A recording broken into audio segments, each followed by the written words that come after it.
Muito bom dia a todos. É uma delícia estar aqui nesse horário, até mesmo porque é um horário em que muitos queridos estão na plateia e é tão bom revê-los às 10 da manhã de quinta-feira. Sempre venho muito contente nesse horário. E que possamos ter, como a Sônia colocou na sua prece, uma manhã alegre, suave.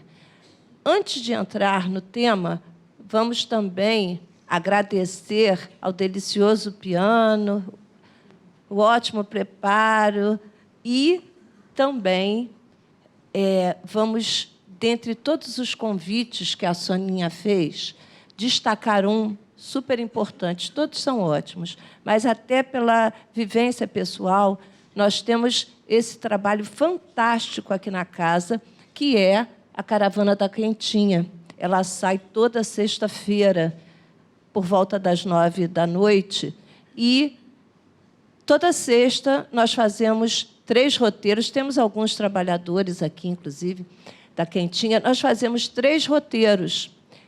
Não importa a época do ano, não importa o clima, pelo menos cada roteiro sai com 10 cobertores. A demanda, geralmente, é intensa. Às vezes, nem todos são usados, retornam, mas provavelmente serão. Na época do outono, principalmente do inverno, a demanda fica muito maior. E é muito importante essas doações, porque, imaginem, pelo menos 30 cobertores a cada sexta-feira. É um volume grande, né? Então, vamos lembrar disso para pensarmos em fazer a doação. Bom, entrando agora na palestra, a existência de Deus, ela é uma certeza para todos que aqui nos encontramos, mesmo que não tenhamos ainda a capacidade de entender que é Deus, nem noção temos dessa compreensão. Mas o ser humano, ele procura há séculos, ele procura sempre essa informação, a comprovação dessa existência. E foi criando, né, ao longo desses séculos, foi criando, fantasiando vários nomes, vários deuses com nomes diversos, as características mais amplas, e por pura fantasia. Mas de onde vem essa fantasia? É que o ser humano ele não se dá bem com o vazio, incomoda, traz ansiedade. E não conhecer um assunto deixa um buraco, um vazio. Portanto, o homem dá asas à imaginação e aí cria uma história que explique, que dê um sentido para aquilo que ele não entende, para que, então, ele possa ter uma acalmada.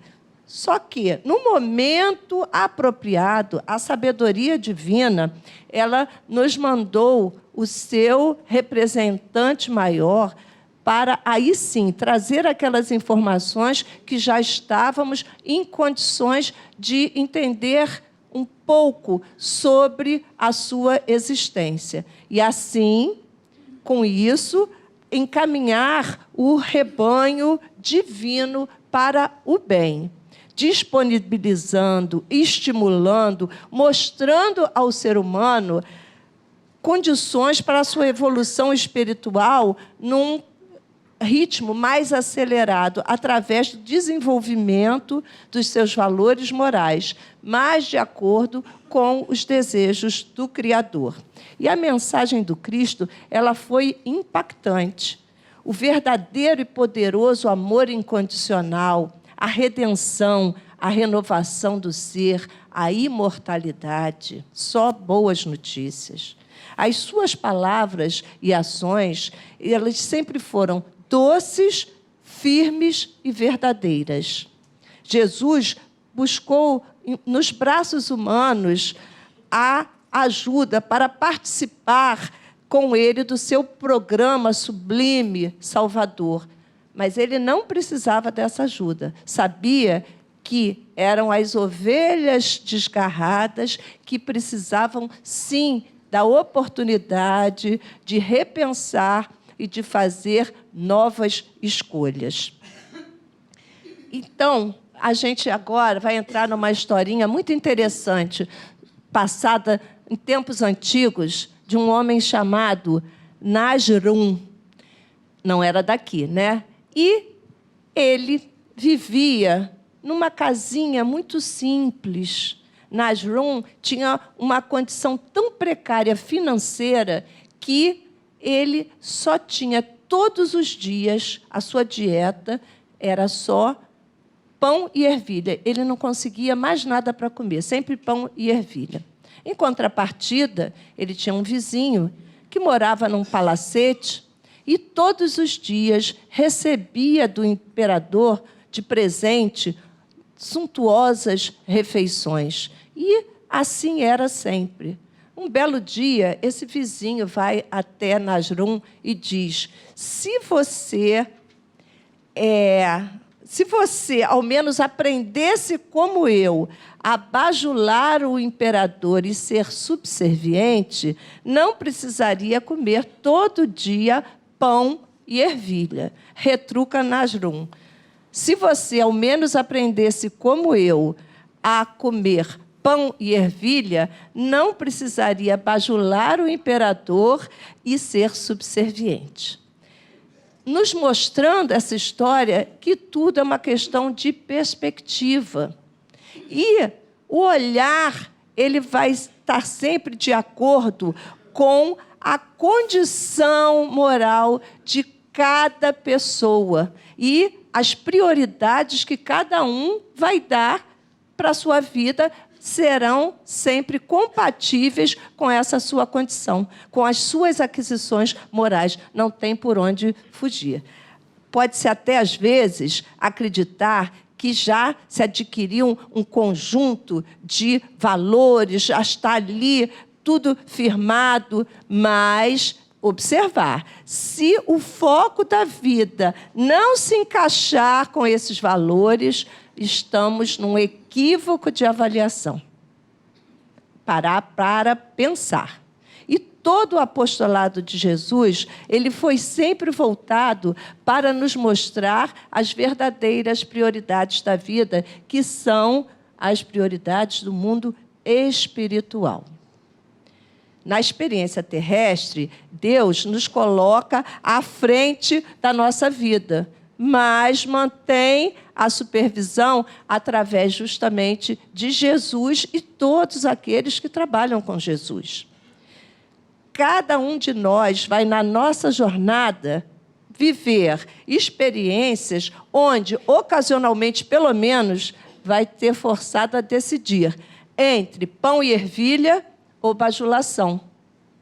E essa decisão será pessoal. Quer dizer, vai ter que decidir entre abrir mão do seu conforto, do seu posicionamento, ou manter esse posicionamento. E aí, seguir os reais valores morais.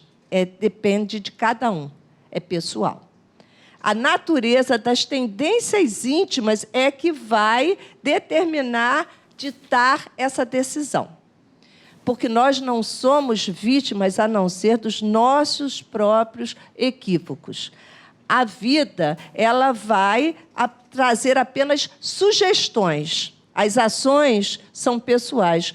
Os resultados, eles são da nossa autoria, não é da vida. A autoria é nossa.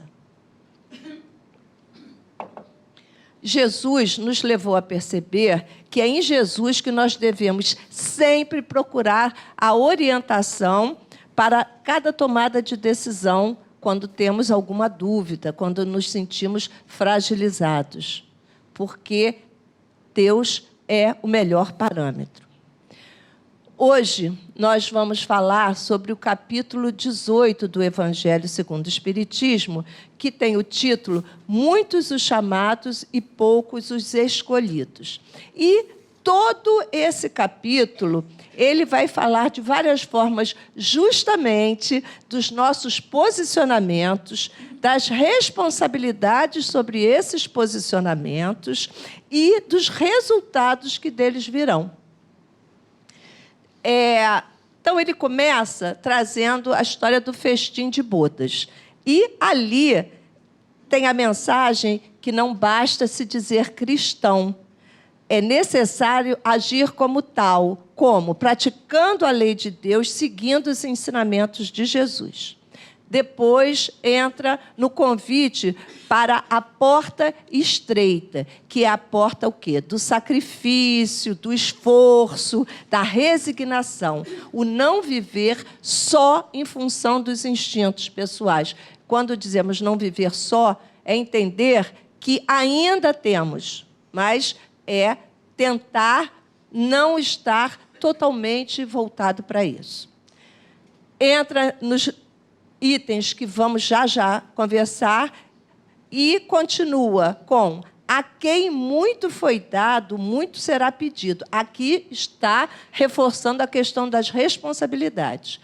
Passa para: reconhece-se o cristão por suas obras. Nesse aspecto, está falando na efetivação da ação, na necessidade da persistência, do foco, da coerência.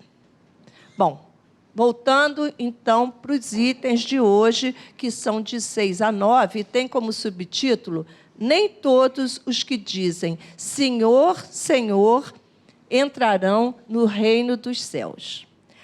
E ele conta, então, a história do homem sábio que construiu a sua casa sobre a rocha. Veio a tempestade com toda a força da natureza e a casa se manteve firme, não teve abalo. Ele compara isso àquele que, ouvindo seus ensinamentos, os pratica, coloca em ação. Esse estará a salvo, no bom caminho, estará fortalecido. Mas ele diz que também existe aquele que, ouvindo os seus ensinamentos, é o homem insensato, por não seguir, não praticar os seus ensinamentos. Esse, ele diz, que é comparado àquele insensato que construiu a sua casa sobre a areia. Veio mau tempo, derrubou a casa. E ele dá um destaque que foi grande a sua ruína. O que vem aqui? Além de ter havido a situação da casa que desaba, ainda tem consequências além. A coisa é maior, por isso é grande a ruína. Bom, palavras o vento leva, sabemos disso. E nessas questões do Evangelho, então, vem uma série de questionamentos. Aí pergunta: adianta dizer a Jesus, Senhor, Senhor, chamá-lo de mestre, entender os seus ensinamentos e não praticá-los, não os colocar na vida ativa? Exibir devoção, honrá-lo com atos externos, mas sacrificá-los nas atitudes egoístas e orgulhosas, entregando-se às paixões, entregando-se ao mundo das sensações. Fazer preces constantes ali o tempo todo, sem procurar ser mais tolerante, indulgente e caridoso com os semelhantes. Estaremos praticando? E Jesus, ele sempre também deixou muito claro não haver espaço no reino de Deus para os hipócritas, que são aqueles que, dizendo algo, colocando certas palavras, não é aquilo que eles estão dizendo, não é o que sentem, nem o que pensam. Por isso, as ações, elas não condizem com o discurso. Adianta? Engana a quem? Não. né? Ele, nesse momento, ele não é só muito firme, ele é até duro. Ele diz que para esses hipócritas haverá prantos e ranger de dentes, consequências muito sérias. Porque o único caminho para Deus é através da prática sincera da lei de amor e caridade. E a sinceridade, ela sempre foi permanente em Jesus. Por isso, ele sempre teve total credibilidade, não só na sua fala, mas em todas as suas atitudes, em todas as circunstâncias, coerência total. As suas palavras, elas não envelhecem, elas continuam as melhores para todas as circunstâncias, em todos os tempos. As suas orientações nos convidam a estar mais aptos para a vida espiritual, que é a real, através da revisão das nossas prioridades, nossas perspectivas e abertura para novas ideias, para podermos escolher diferente. Mas elas também conduzem a um maior equilíbrio na vivência desta experiência terrena. Ajuda em tudo. É claro que nenhum de nós dá salto quântico na nossa evolução. Nem Jesus esperava isso. Ele sabia da nossa possibilidade.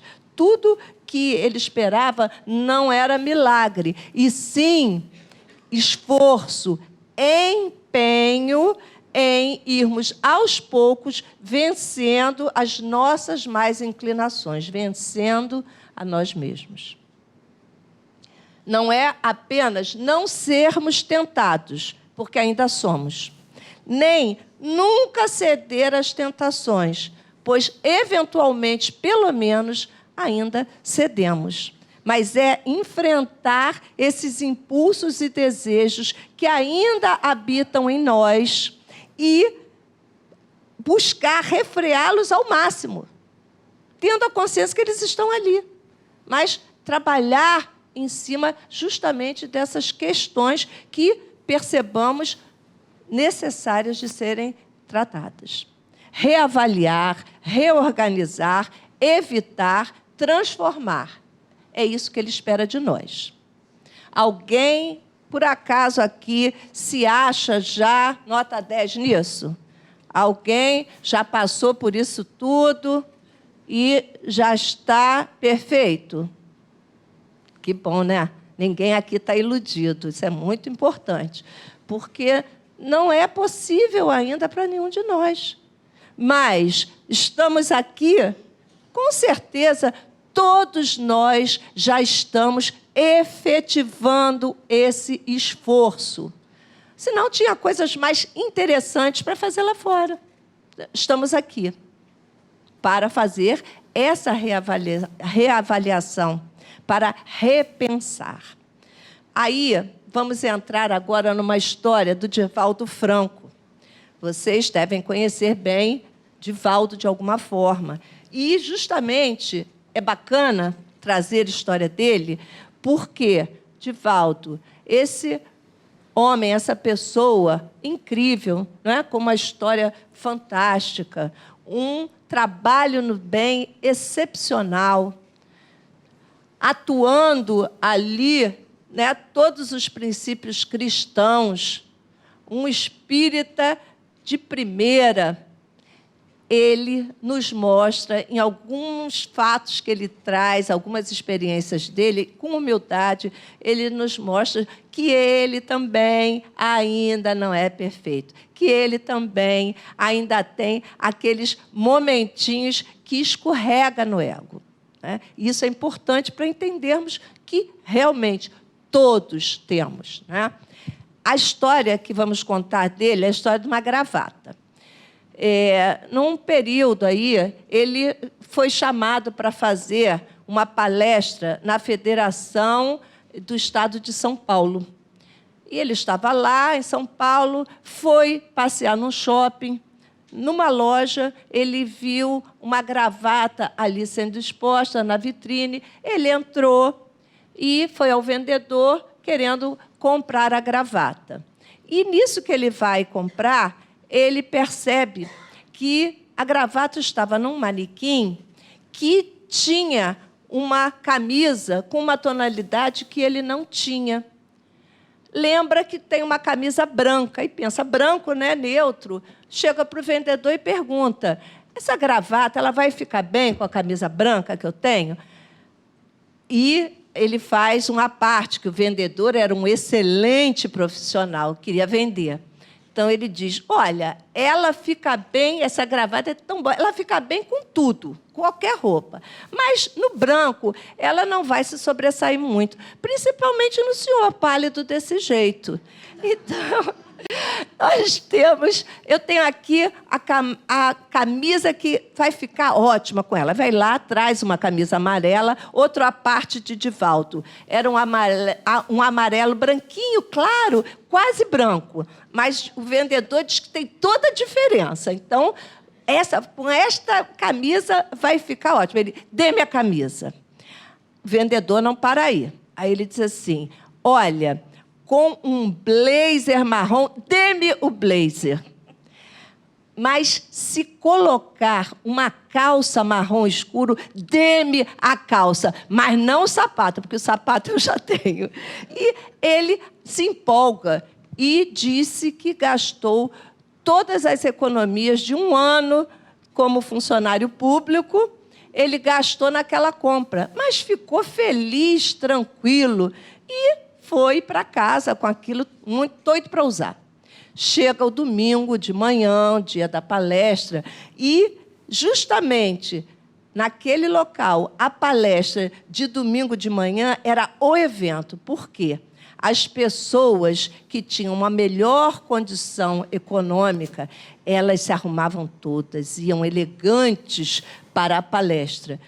Outra parte de Divaldo, que essas pessoas que iam todas elegantes, algumas, mesmo assim, iam para ouvir a palestra. Outras pessoas apenas para mostrar a sua roupa. E Divaldo disse, eu, naquela manhã, fui lá para mostrar a minha roupa. Até porque eu era o palestrante, mas eu queria que visse a minha roupa. E ele já tinha descrito a gravata, ele tinha dito que era tão bonita, que ele tinha ficado fascinado, né? Que a gravata era tão bonita que ela era capaz de ressuscitar mentor espiritual. Sobre a ida dele, ele diz que quando está lá na tribuna, que ele vai para se dirigir para fazer a palestra, com aquela roupa toda, que ele se sentiu como um ser celeste recém-chegado à Terra, mostrando que ele estava com a vaidade ativa, sim. Todos nós ainda temos, não adianta negar. E aí fez a palestra, não temos dúvida que só pode ter sido uma excelente palestra. Ao fim, uma amiga veio até ele e disse, Divaldo, adorei. Ele, o quê? A palestra? Ela, não, a roupa. Tá linda. Ele todo, né? O ego inflado, doutor. Ai, que bom. Daqui a pouco veio uma outra conhecida e aí essa disse assim, nossa, Divaldo, estava tão papagaiado. Aí ele, como assim? Ele não gosta, né? Como assim? Aí ela, bem, a gravata, uma aberração. A camisa não combinava nada. Aí ele fica mordido. Ele diz, essa é a sua opinião. Pois na avaliação do expert que comigo montou esse guarda-roupa, ele disse que estava maravilhoso. Ela não se convence. Aquilo para ela estava doendo no olhar, né? Aí ela diz, Divaldo, não usa mais essa roupa. Aí ele, como assim? Depois desse dinheirão que eu gastei, pois essa roupa eu vou usar até desencarnar. E ele finaliza nos colocando que ele manteve a roupa. O corpo não cabia mais na roupa, porque não é a roupa que não cabe, né? A roupa não muda, o que muda é o corpo. Então, o corpo não cabia mais na roupa. Parou de caber na roupa, mas ele guarda com muito carinho ainda hoje essa roupa. E que essa situação não tirou o bom humor dele. Ele teve uma opinião que ele gostou, a outra opinião não lhe agradou tanto, mas ele seguiu feliz da vida e realmente continuou usando essa roupa. E é assim mesmo, né? Todos nós, vez por outra, pelo menos na melhor das hipóteses, ainda temos pitadas de egoísmo, de orgulho, mas isso não nos define. O que nos define é o conjunto das nossas atitudes. Isso é muito importante, tá? Então, que dentro da nossa condição atual, nós busquemos ativar em nós o melhor. Porque existe muita coisa boa para ativar. Vamos ativar, né? Vamos fazer contato e vamos estimular esse melhor em nós. Sem perder de vista, tendo aquela noção daqueles equívocos que ainda ressurgem em dados momentos e ainda irão ressurgir. Não adianta querer que não, ficar arrasado porque reapareceu um pensamento, teve de novo aquela atitude que não queria mais ter, porque eventualmente vai ter. A gente vai vendo que muda, não quando extirpa uma situação, um comportamento na gente. Vai mudando pelo tempo que leva entre um evento e o próximo. É aí que a gente vai vendo que já está se modificando. Porque a gente não se transforma num estalar de dedos. Então, precisamos, sim, ter atenção para não nos deixarmos levar por esses momentos e acabarmos aí envolvidos de tal forma por os nossos instintos imaturos que nós acabemos estando aprisionados a eles. Isso é que é importante, ter essa atenção, né? Não partir para o exagero. Porque quando nós não estamos prestando muita atenção àquilo que está realmente acontecendo dentro de nós, vamos acumulando equívocos, frustração, estresse, ansiedade. E aí pode ficar emocionalmente tão desconfortável que nós acabemos buscando distração para sair daquele estado desconfortável. É humano, né? A gente procura o conforto. E a distração, ela é facilmente encontrada nas superficialidades do mundo, que são tentadoras superficialidades, como aquela situação que Divaldo viveu. Ele entendeu, mas foi uma situação, ele se permitiu aquele momento, por que não? Né? Ali não foi uma fuga, não foi um exagero, foi um momento em que ele quis ter um carinho com ele. Eu quero, nesse momento, me sentir assim, com essa roupa bacana, gostei tanto, por que não? Teve carinho, né? Mas, se a gente se deixa levar por essas superficialidades tão tentadoras, aí vem o risco da gente acabar nos exageros, naqueles comportamentos que vão indo para o compulsivo. E que muitas vezes, nem sempre, mas acontece e a gente nem se apercebe. Essa é que é a grande questão. Às vezes, nós não percebemos quando já, naquela situação, estamos perdendo a mão. Em comida não tem isso? Perdeu a mão, o bolo sola. Se não fizer direitinho, a comida queima, salga. A vida é assim também. Se a gente perder a mão, vai salgar, vai ficar solado. Só depende da gente, né? Desenvolver um autoconceito realista, fruto de cuidadosa autopercepção dos pensamentos, sentimentos e emoções, é algo altamente preventivo. Por quê? É o grau, olha como isso é importante, é o grau dessa autopercepção que vai determinar a qualidade das nossas escolhas de vida. Cada decisão que nós tomamos está ligada não apenas aos nossos desejos, como muitas vezes pensamos, mas também aos nossos medos, às nossas inseguranças, às nossas ilusões.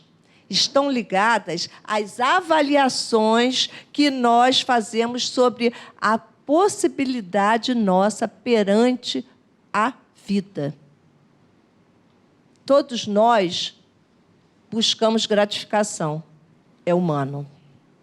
Mas nós buscamos essa gratificação nos aspectos de nós mesmos que nós nos acreditamos capazes ou merecedores. Às vezes, por não acreditarmos sermos merecedores, nós não tentamos, nós não buscamos. As menores e maiores decisões que nós tomamos, elas são sempre baseadas no conceito que nós temos de nós mesmos.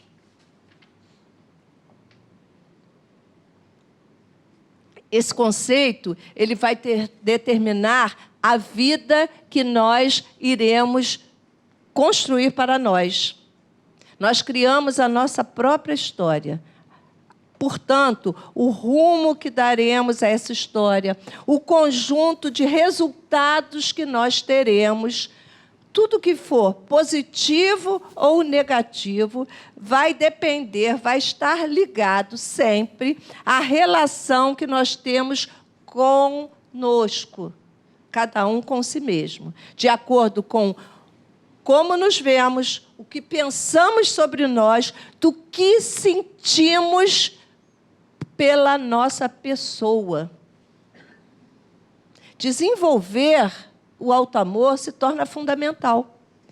É o grande passo para uma vida mais saudável, mais produtiva, mais interessante e, com certeza, melhor de ser vivida.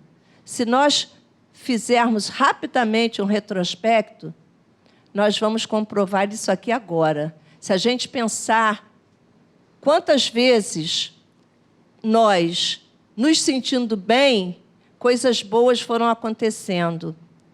Nós fizemos escolhas que foram mais interessantes, que trouxeram melhores resultados. E numa fase em que a gente fica meio azedo com a gente, como, por acaso, as coisas vão se complicando, tudo vai ficando sem brilho, como complica mesmo, como fica incomodativo, os resultados não nos agradam. E parece que é coincidência, mas não. Nasceu dentro de nós. E se Jesus nos disse que o único caminho real para o reino de Deus é o amor, ele estava nos dizendo que o amor é o caminho único, bom, para tudo. E é através do auto-amor que a gente vai aprender também a ter capacidade de amar o semelhante, a pessoa com quem nós convivemos. Eu trouxe um texto aqui da Joana de Ângeles, Psicografia do Divaldo, num livro Otimismo. Ela traz: as advertências evangélicas assinalam a necessidade do bem, a luta pela superação do egoísmo, a imperiosa necessidade de renovação interior. Todavia, a criatura tem marchado desatenta aos deveres enobrecedores, aqueles que promovem interiormente, facultando paz. Mais adiante, eu pulei alguns pedaços. Ela diz: agasalha-te na confiança em Deus e envolve-te nos tecidos fortes das ações positivas, os convites que a Sônia fez aqui no início, né? Tens um compromisso com a vida ideal estás convocado a renovar a paisagem do mundo. Une a tua as vozes que musiciam o ar de esperança e apoia as tarefas positivas, por mais insignificantes que as considere. Então, o nosso amanhã, ele é nossa possibilidade. Não é à toa que a irmã Maria Angélica nos trouxe para esse ano esse tema, educar-se para educar. Por quê? Aquele que se educa, ele fica mais capaz de lidar com as experiências da vida. Desenvolve mais ativamente seus recursos internos, porque é da gente que vem, não é de fora. Porque assim vai ficar numa conexão maior com Deus, mais aberto aos ensinamentos de Jesus, mais decidido a aplicar esses ensinamentos. Tem um jargão que, pelo menos aqueles que têm primaveras acumuladas como eu, já ouviram. O céu é o limite. E a gente pode transformar esse jargão dizendo: o nosso céu interior é nosso limite. As oportunidades que Deus nos dá, elas são ilimitadas. Os recursos que disponibiliza para nós são infindáveis. Depende de nós. Que possamos nos decidir e realmente atuar, desenvolver em nós o melhor de nós. Prestarmos mais atenção, valorizarmos mais as nossas qualidades. Termos um olhar mais respeitoso com as nossas limitações e fragilidades. Acreditarmos que elas também serão superadas. Um olhar bem mais suave e carinhoso para si. A felicidade, ela está onde nós a colocamos, mas, frequentemente, nós não a colocamos onde estamos. Equivocadamente, nós a colocamos nos outros, nos fatos externos, naquilo que são circunstâncias alheias a nós. E aí nos sentimos à mercê. Não percebemos que é nossa função, nossa responsabilidade. Busquemos a autoiluminação. Como é que a gente faz isso? Ativando a alegria, a fé, a fraternidade, a tolerância, a aceitação. Nós somos eternos aprendizes na vida. E a vida, ela é, sim, de origem divina. Para finalizar, uma pergunta aqui. Quem aqui já ouviu falar de um trabalho da casa? Eu vou perguntar por dois. O primeiro é o Grupo Pablo. Quem já ouviu falar? Bom, então, quem não ouviu, hoje vai ter essa oportunidade. O Grupo Pablo é um grupo que trabalha às segundas-feiras aqui, de 5h30 às 7h, e trabalha sábado pela manhã no Lara 1, que é dedicado a pessoas com qualquer tipo de dependência ou a familiares que tenham pessoas na sua relação que se liguem também a atitudes compulsivas. E dá muito amparo o Grupo Pablo. Então, se sentir que está dentro desse quadro, vamos procurar o Grupo Pablo. Autocura, quem já ouviu falar? Mais gente, legal, de manhã.